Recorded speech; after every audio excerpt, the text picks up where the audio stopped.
Hi everyone, welcome back to my garden and welcome to the last garden tour of the year. Can you believe that 2024 is over? It went by so fast.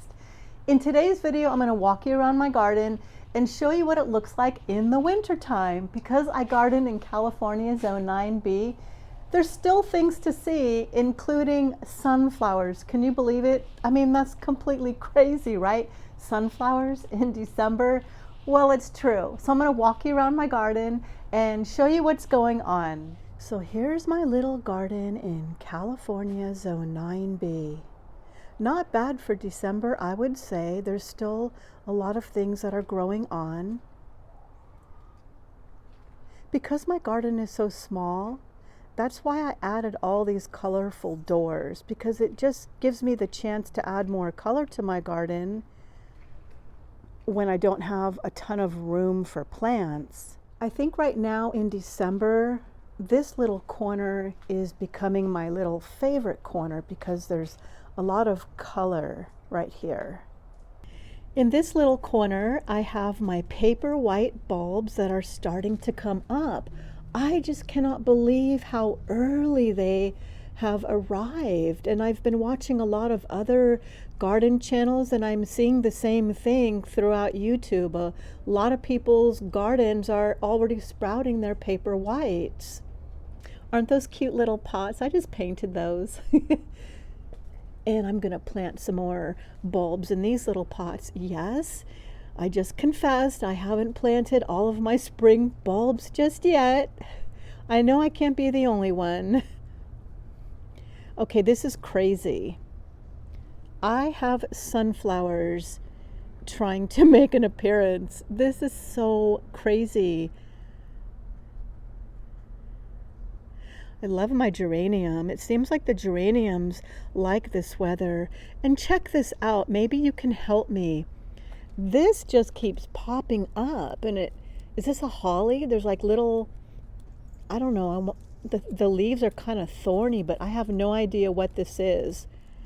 Inside my antique bathtub, I have my beautiful ornamental kale. It's just exploding right now and it's growing so nicely. Now I would like to address this tropical milkweed because this is not native to my area. A lot of people say we shouldn't plant that, but honestly, because of that tropical milkweed, I saw butterflies this year for the very first time. And as other gardeners from different YouTube channels, I've seen that they experienced the same thing by planting the tropical milkweed. They discovered butterflies in their gardens for the very first time as well. However, I will tell you this because this is very important that I learned. Tropical milkweed, it carries this disease or a fungus that can harm the butterfly migration. So when it's done flowering, I have to cut that back all the way to the bottom and dispose of all the foliage in the green waste. And I'm not even going to put it in my compost. So if you grow tropical milkweed, make sure when it's done flowering that you cut it all the way back and dispose of the leaves because of that fungus. As you can see, my beautiful nasturtium just came back from seed. I love it when things come back that I don't plant, and it's coming up everywhere in my garden. My snapdragons are loving this cooler weather. Oh, and look at more paper whites. There's paper whites everywhere in my garden. So what I'm hoping for the snapdragons is they'll make it through the winter.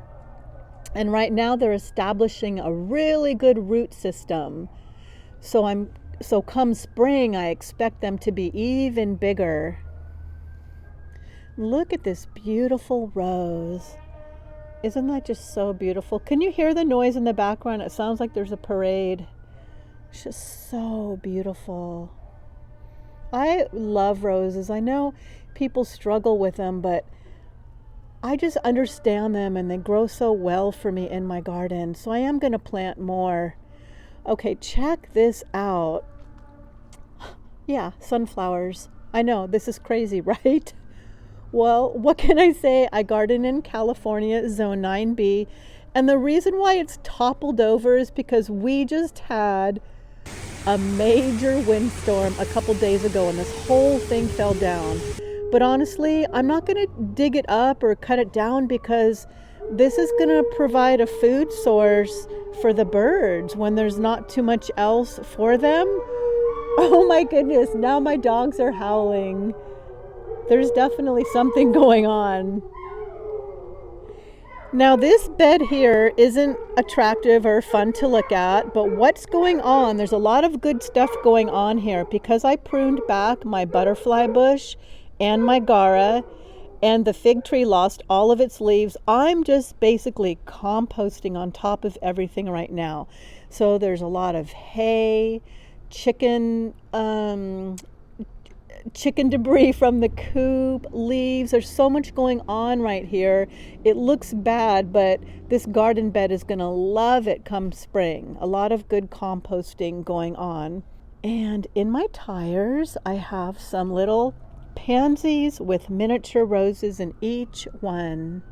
Like I said, the miniature roses and roses do so good in my garden. I could cut those down and put them in a vase, but like I said, I'm going to leave them for the birds. And my verbena, this comes back from seed every year, and there's still a couple little blooms on it, so I'm going to leave that for the bees as well. I don't see as many pollinators, but I know they're still around. Once in a while when the sun comes out, I see them, so I'm not going to cut that down just yet. But check this out. Oh, more nasturtium. I have larkspur coming back from seed. See all these? I believe, correct me if I'm wrong, but I believe these are all baby larkspur. Larkspur or larkspur. They're all coming back. I had a whole bunch of larkspur here last year in the spring, and I just scattered seeds everywhere. And now they're all coming back. I'm so excited. I don't know if they're going to make it through the winter, but we will see what happens. Oh my goodness, it's so noisy back here. I live in a city and there's a dog kennel right behind my house. And I don't live like in a country or anywhere nice. In fact, I was going to call my garden channel Gardening in the Ghetto as kind of a joke. Seriously, I was seriously considering that. And one of those firecracker bushes and an agapanthus. I think it's a snowball. And look at this nasturtium. Wow, this is like so big. Oh, this is a hollyhock. I have no idea what that's going to do, but that's a hollyhock. Maybe in springtime I'll get flowers. And this is the nasturtium, and behind that is sunflowers. Man, I give them an A for effort, that's for sure. They are so stubborn. And another verbena. And I absolutely love my Elizabeth bougainvillea.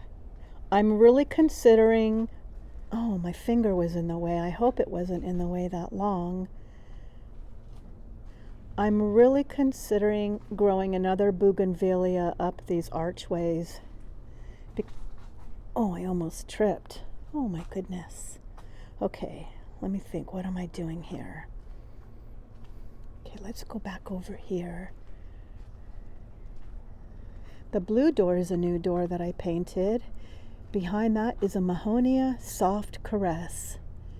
It's been so cold and rainy in my backyard, I haven't been out here too much. But yeah, that's a Soft Caress Mahonia. With a little vintage lawnmower. And yeah, it's kind of, the garden is kind of shutting down. But I thought I'd come out here and just see and show you what's going on. My little succulent propagation station and where I grow cacti.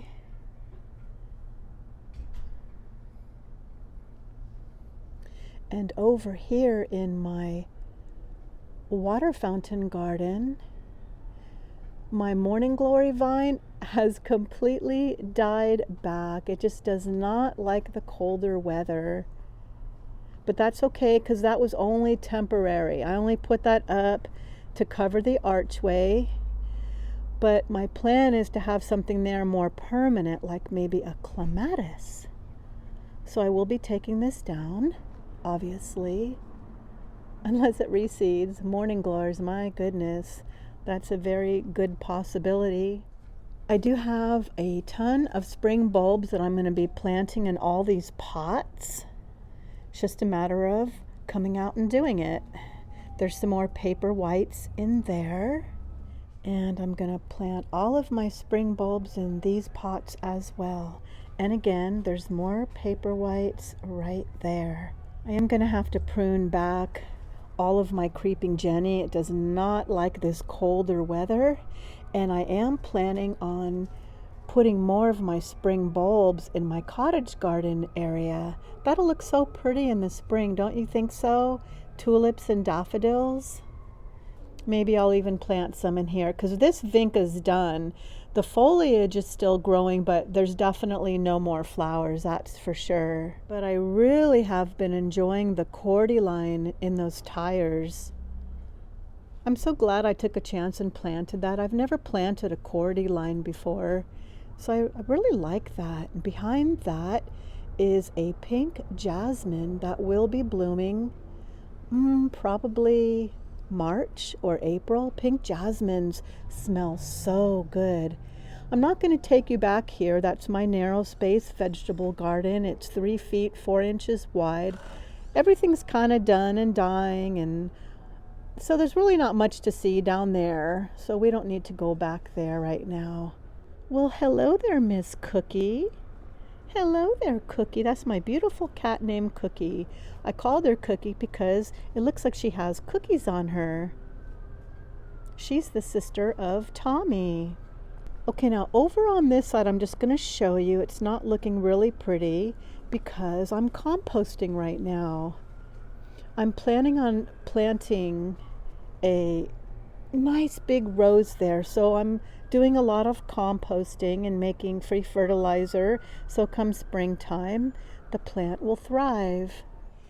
And I'm not quite sure what I'm going to put in this vintage bathtub. Another YouTuber, Pam from Flower Patch Farmhouse, who only lives like an hour or so away from me, she suggested that I plant seasonal things like olive spring bulbs in here, and then just, annual, seasonal annuals. But I'm really not quite sure what I want to do there. Maybe a little bit of both. And I am going to plant my spring bulbs in these pots as well. So maybe I'll put these 3 things, the Angelonia and the African daisy, in there, but then put the spring bulbs in front of it. Who knows? Who knows? I just know that it's really cold out here, and I haven't been spending too much time in my garden, as you can see. But I'm sure everybody's gardens aren't looking their best right now. One of the reasons why I like growing bulbs in pots is because I can move them around. Because let's face it, when it rains and you have bulbs coming up in your garden, sometimes the rain and the wind can wreck them. But if they're in pots, I can move them underneath the shelter and then they won't get wrecked in the rain. So that's why I love growing spring bulbs in pots. It's just so much more versatile. And another reason why I like to grow them in pots is because after the flowers bloom, you have to leave the leaves out in order for them to get photosynthesized so they can send nutrients down to the bulbs. And sometimes that can look kind of bad in the garden. It can make a garden look messy. So after my bulbs are done blooming, I can just move the pot to another location in my garden so the leaves can continue to photosynthesize without having that in my garden. I know some people braid the leaves to kind of keep them out of sight. But yeah, once the flowers are done blooming, then you're stuck with these leaves. And you got to keep the leaves out so it can send nutrients down to the bulb. But yeah, that's why I kind of like growing bulbs in pots. So when they're done blooming, I can just move the pots somewhere else. I mean, you could always deadhead the flowers and cut the leaves, but then they won't come back. A lot of people do treat their bulbs as annuals, which is fine. So that's fine too, but I'd rather try to let the leaves stay intact so I can have bulbs for next year, because you know, things get expensive. I don't want to treat them like annuals and just throw them away. So here's all my bulbs, and if you notice, the daffodils are just ready to sprout. I really need to get these in the ground, and I'm going to be planting alliums and freesia. Yeah, I got a lot of work ahead of me to do.